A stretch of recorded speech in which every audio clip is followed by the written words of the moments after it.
the night crawlers. We deal with the weirdest and the wildest because We are the weirdest and the wildest of them all. that is right. And tonight they are really going to be crawling. Now go get some. I want to dive into Abbott running the night shift because we get more of the night shift this season than we did in season one. And we really see the way he does. Like we get that with his Nightcrawler speech, which I love. It's just fun. Talk about like getting to dive into that this season, like and Abbott's just approach to running things. Yeah. Well, he seems a little grumpy this when he gets back, but I think that has to do with Robbie and his lack of sleep, and maybe the fact that he got shot at. And Maybe. also, but I really love how each character kind of comes through the door. We meet Cruz, we meet Nasally, we meet Sophie, I think is her name. I can't remember the character's name. And then uh we have Shen with Shannon, we Shen have with the Shen, Dunkin' Donuts. we have and we have Ellis, and it is this group of let's be honest, they're kind of freaks, right? They're a little bit freaks, and Abbott is he's the leader of the freaks. He's got his own hangups, and I love how they could probably start a theater group. They're that kind of people, but he attacks it like he would uh, you know, uh, a basic training session in the army, which there was a pretty funny improv that didn't make it in, but after Robbie left, um, the resuscitative hysterotomy and the doctor comes in to check on what we did, and I had one line where I said, I can't remember, what was it? Oh, I want to remember it. Um, I don't know, but we got a hoo-ah in there. I got a hoo-ah from them in there at the end as Robbie was leaving, and it was pretty funny. Because I was gonna say like the night shift has a very different vibe from day shift as well. It just seems like a little fun at times too, just because Yeah. like the night crawler speech and everything. So it's like was that something kind of like that you guys all specifically talked about was having that different vibe?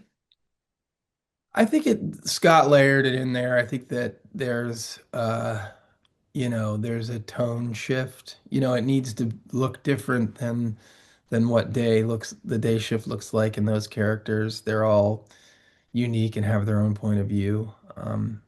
And it's also nice to see what we started to see coming through the door, and the drunken behavior and the yelling and the levels. It has the tone shifts pretty dramatically, and yeah, and then at the end of the scene with Robbie, Nasli is like, "Oh, you got to see this guy, half his face is blown off," and he's like, "You got to love this place. You can't leave here." He's excited by it. If Abba could bring anyone over to the night shift, who would it be? Ah, I already answered this. I mean, his favorite resident is Dr. Mohan, of course. And that doesn't change. But there are others. There's Dr. Mel King, who who I love the fact that she's so interested in Civil War, or whatever the reenactments are. I just think that they would really have a lot to say about that. Is anyone that you think needs the night shift versus the day shift? Oh, that's a great you always who needs the night shift?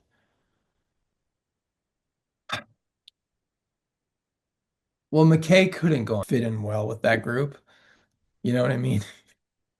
She's looking for something and very vocal about what she needs. She might fit in pretty well there, but she couldn't do it. She's got her kid. She can't work a night. There's just a different vibe with night shift than there is day shift. And we really get to see that in this season more so than we did in the first. I mean, just with like Abbott's like, we are the night crawlers, like that Yeah. like, chant that they have, which is so fun. So if Mateo had to choose between day shift and night shift going forward, which would he choose? Oh, Because now he's done both. You've done both now. yeah.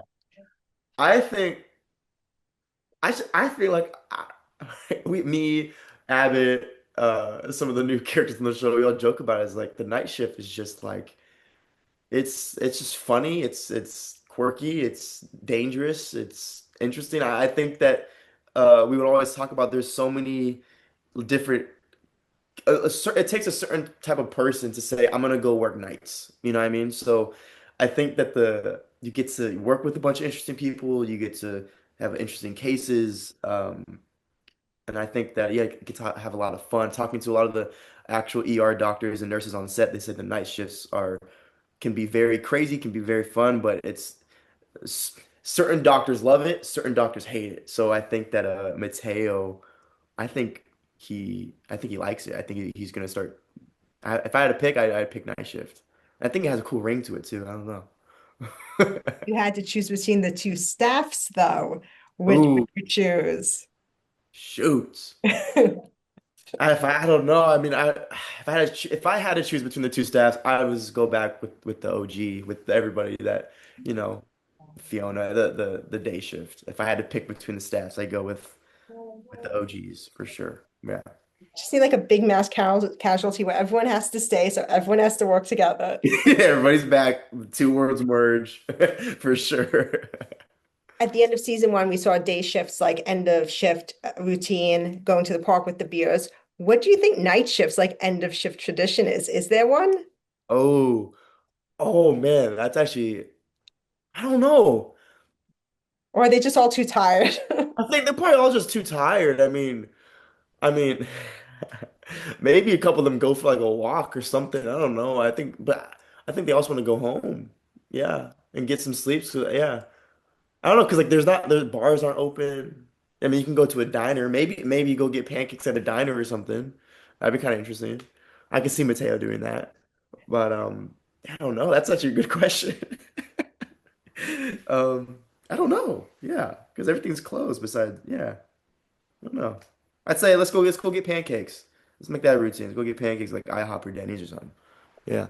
Something that I found interesting and fun was Al Hashimi and Abbott's interactions. Those are the ones that we get. What's your impression of him? And do you think they go and grab those beers to share war stories? Because part of me thinks that it could be fun to see what those two being friends would do to Bobby. Yeah. Um, I hope so. I hope we get to explore more of that relationship. I don't know if it'd be a romantic thing. I think they might have different worldviews. I think they might not be totally compatible, but that's the beauty of